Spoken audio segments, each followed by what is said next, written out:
සමහර දවස් තියෙනවා හිතටයි ඇඟටයි දෙකටම දැනෙන්නේ පුදුමාකාර බරගතියක්.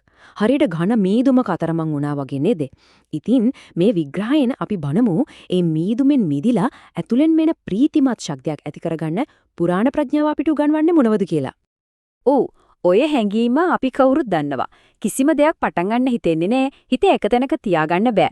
හරියට මානසික මීදුමක හිර වෙලා වගේ. ඇත්තටම මේක ගොඩක් දෙනෙක් නිතරම මුහුණ දෙන අභියෝගයක්. හොඳයි. එහෙනම් අපි ටිකක් ගැඹුරට ගිහින් බලමු මේ తত্ত্বය ඇත්තටම මොකක්ද කියලා. මොකද මේකට අවුරුදු 2500කටත් වඩා පැරණි හරිම නිශ්චිත නමක් තියෙනවා.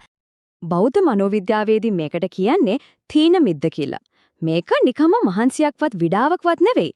ඊට වඩා ගැඹුරු දෙයක්. තීන කියන්නේ හිතේ ඇතිවෙන මොට ගතිය, අඳුරු බව. මිද්ද කියන්නේ ශරීරයක දැනෙන අලසකම, බරගතිය. මේ දෙක එකට එකතු වෙලා තමයි අපේ හිතේ පැහැදිලි බව නැත්තටම නැති කරලා දාන්නේ. මේකේ තියෙන හරිම අපූර්ව කාරණයක් තමයි මේ தത്വෙට එකිනෙක පෝෂණය කරන මුහුණු දෙකක් තියෙන එක. හිතන්න තීන කියන්නේ හිතේ තියෙන අඳුර, අරමුණක් නැති ගතිය. ඒ මානසික අඳුර නිසාම ශරීරයටත් බරගතියක්, නිදිමතක් දැනෙනවා. ඒ තමයි මිද්ද. ඉතින් මේ දෙක එකිනෙක ශක්තිමත් කරනවා. මේක තේරුම් ගන්න එක හරිම වැදගත්. මොකද තීන මිද්ද කියන්නේ තනියම එන දෙයක් නෙවෙයි. බෞද්ධ මනෝවිද්‍යාවට අනුව මේක අපේ දියුණුවට හරස් වෙන ප්‍රධාන බාධක පහ, එහෙමත් නැත්නම් පංච නීවරණ වලින් එකක්. ඒ කියන්නේ මේක ලොකු පද්ධතියක එක කොටසක්. හැබැයි පුදුමම දේ තමයි මේ தත්ත්වයෙන් නිකම්ම අහසින් පාත් වෙන්නේ නැහැ. අපිමයි නොදැනුවත්වම මේකට ආහාර සපයන්නේ, මේක පෝෂණය කරන්නේ. ඉතින් කොහොමද අපි මේකට ආහාර දෙන්නේ? හේතු කීපයක්ම තියෙනවා. සමහර ඒවා ශාරීරිකයි, උදාහරණයක් විදිහට ඕනෑවට වඩා ආහාර ගැනීම.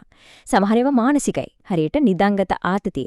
එහෙම නැත්නම් කරන්න තියෙන වැඩ කල් දාන එක, මග හරින එක වගේ දේවල්. මේ හැමදේම අර අලසකම තවත් වැඩි කරනවා. හරි. දැන් අපි කතාවේ ප්‍රායෝගික පැත්තට යමු.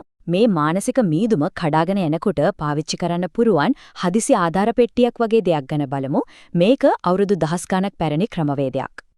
මේ සැලැස්ම හරිම ක්‍රමානුකූලයි. අපි පටන් ගන්නෙ හරිම සරල මානසික වෙනසකින්. ඒකෙන් හරියන්නේ නැත්තම් විතරයි ඊළඟට ශාරීරික ක්‍රියාමාර්ගවලට යොමු වෙන්නේ. ඒක හරියට පියවරෙන් පියවර තීව්‍රතාවය වැඩි කරනවා වගේ.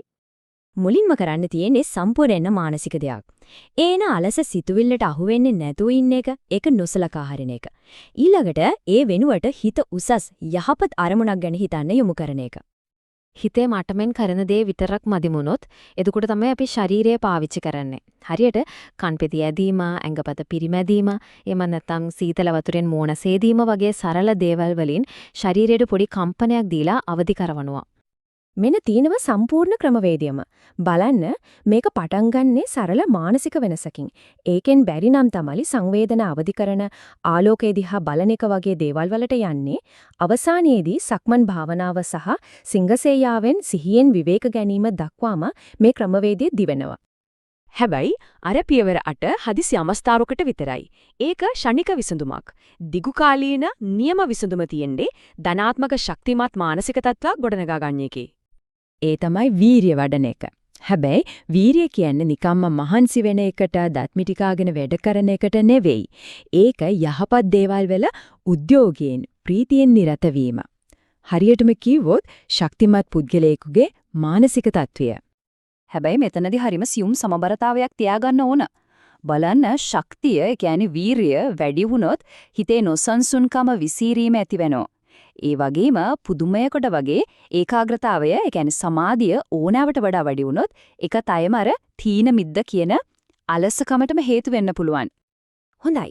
එහෙනම් මේක දෛනික ජීවිතයට එකතු කරගන්නේ කොහොමද? ඒකටත් හරිම සරල ඒත් අතිශයින්ම බලවත් මානසික කළමනාකරණ පද්ධතියක් තියෙනවා. මේක හරියට අපේ හිත කියන වත්ත බලා ගන්නා වගේ වැඩක්. පියවර 4ක් තියෙනවා. පළවෙනියට නරට සිතුවිලි කියන්නේ වල් පැලෑටි එන්න නොදී වළක්වනවා. දෙවනුව දැනටමත් ඇවිත් යන වල් පැලෑටි ගලවලා දානවා. ඊළඟට හොඳ බීජ, ඒ කියන්නේ යහපත් සිතුවිලි වගා කරනවා. අන්තිමට ඒ වගා කරපු හොඳ ගස් ටික රැක බලාගෙන පවත්වාගෙන යනවා. ඉතින් අන්තිමට අපි තේරුම් ගන්න ඕන වැදගත්ම දේ තමයි මේ දෘෂ්ටි කෝණයේ වෙනස. මේක මහන්සියත් එක්ක අලසකමත් එක්ක කරන සටනක් නෙවෙයි. මේක වගා කිරීමක්. අපේ ඉලක්කෙ වෙන්න ඕන උත්සාහය පවා සැහැල්ලු කරන ප්‍රීතිමත් ශක්තියක් ඇතුළතින්ම වගා කරගන්න එකයි. ඉතින් මේ හැමදේම හිතේ තියාගෙන අද දවසේ පටන් ගන්න පුළුවන් ඒ එකම එක ප්‍රීතිමත් උත්සාහය මොකක් වෙයිද?